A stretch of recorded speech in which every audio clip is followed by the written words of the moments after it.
We have a brand new newspaper taking a look at the world of comics, giving us some really solid reviews, critiques, and insight on the craft of making comics. Let's enjoy.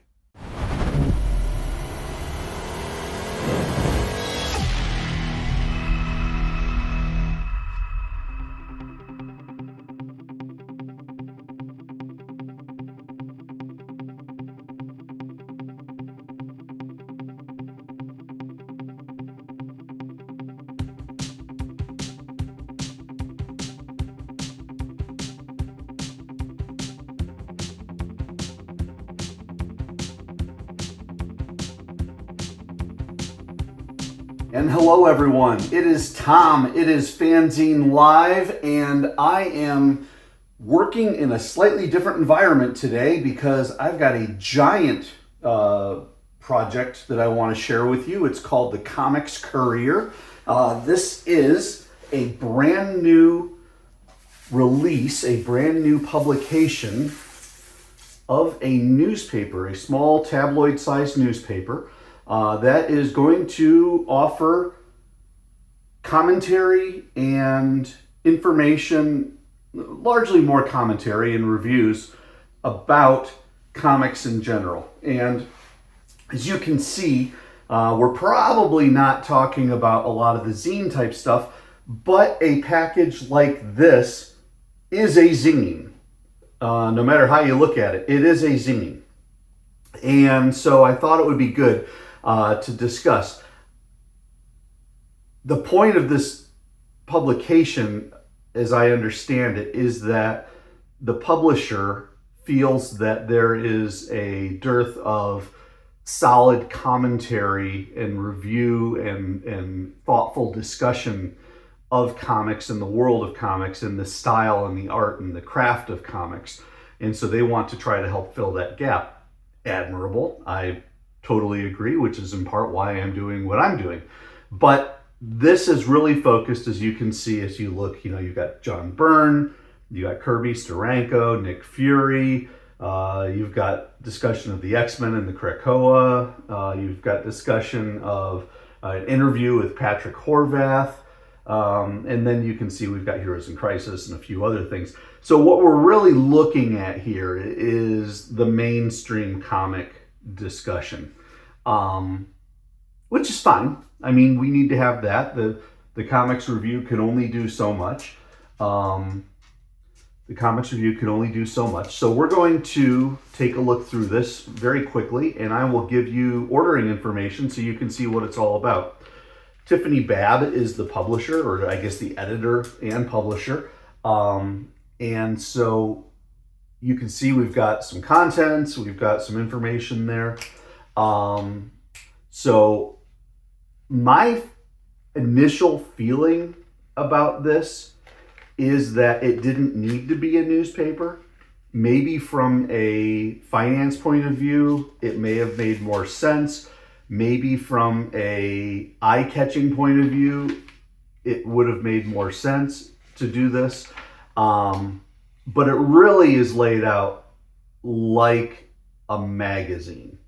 And I think that that's something, I'm not going to delve down too deep into it, but you can see, I mean, blowing an entire page to do a small note from the editor and a little bit about web link and asking or supporting, thanking people for support, and then having another whole page just for contents like this. It reads like a magazine. And then as you can see, you have a lot of obviously text, which is fine. That's what criticism and reviews and interviews are supposed to deliver.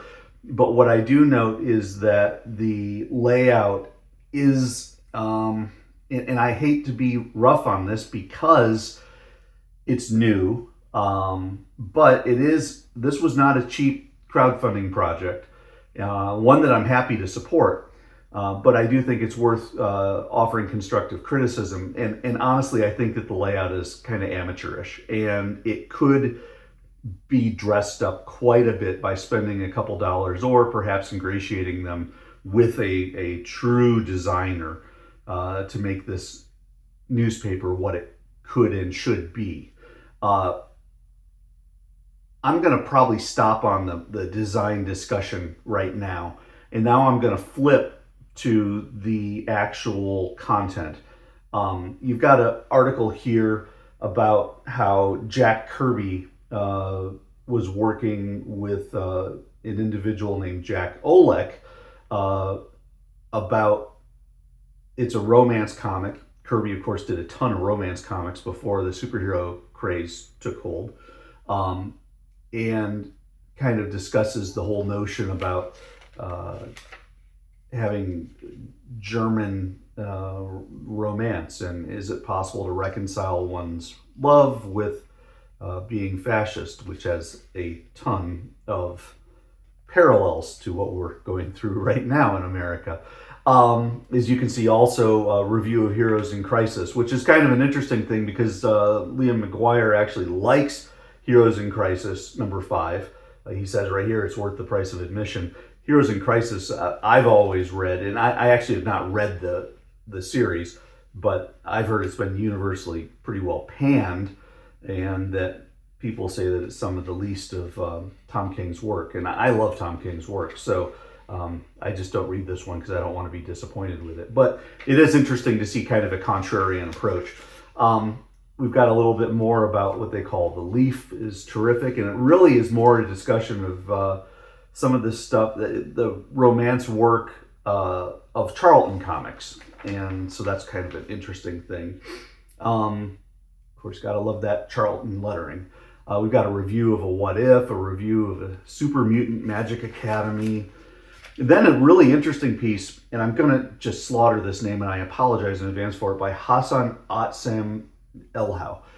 He's a great letterer, but he also is the editor of the late Pixel by Pixel, or Pixel X Pixel, online magazine, which was probably, you could consider it a bit of a predecessor to the Comics Courier. And so he does a really nice piece investigating the Strange Tales 151 to 153, where you had Jack Kirby layouts and Jim Steranko finishes. And he plays with the back and forth between what's classic Kirby, what's Steranko. And I find that really interesting. Another review, this one of a Drawn and Quarterly book. And then you get into this. Jim McDermott does an interesting piece on the X-Men Krakoa age. And I really enjoyed the article. My issue with it was he could, with a little more space, he could dive a little deeper into the discussion of the X-Men and where it was going. He does a lot of describing just of what happened, and I'd love to see that next level of analysis.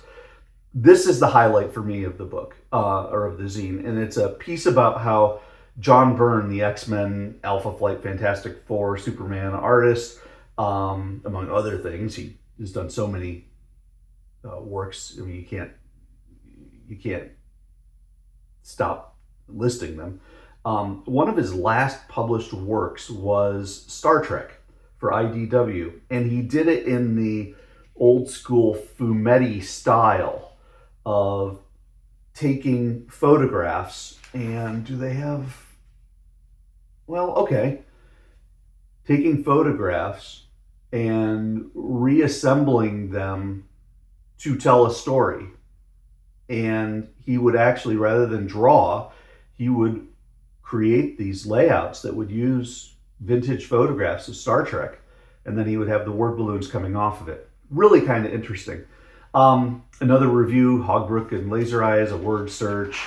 And then Critics on Critics, and this is a piece about, I'm sure you probably understand if you follow the comics world, that the Billy Ireland Museum had a really big celebration of the comic strip Nancy.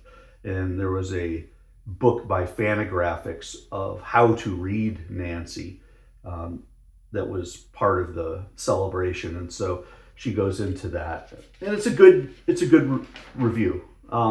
And then lastly, we've got the interview with Patrick Horvath, who did the Beneath the Trees Where Nobody Sees, and I gather he also worked on Haha, and he's got this thing called Free for All. Interesting review, or interesting interview, and clearly he's an up-and-coming artist, and I like to see that. And then you've got another review there. You've got information about the contributors, which, candidly, I don't think it needed to be presented this way. I would have been more than happy to see these at the end of the pieces for which they are attributed. So, I mean, you know, Liam McGuire's piece, his little piece should be at the end of the Liam McGuire article. You've got some really big sponsors that they had to mention, and then they've got that. As again, you can see there's a ton of white space, a ton of blank space. And I just think that and then the layout, just there isn't much to it. I think this could take a big step up. I think it's a fantastic first effort, and I'd like to support it. I'd like to see everybody support it, because we do need good commentary, and perhaps maybe they can even dive a little deeper. I did see the Drawing Quarterly and Fantagraphics mentions, but it would be nice to see them jump into the zine world a little bit and try to draw something out. I could see this being a great place to discuss, like, the Collected Cranium Frenzy that I'm working on right now. So yeah, the Comics Courier. First issue just came out. I'll have information on how to get it in the show notes. Thanks for watching, everybody. FANzine Live, the Comics Courier. Not a bad start.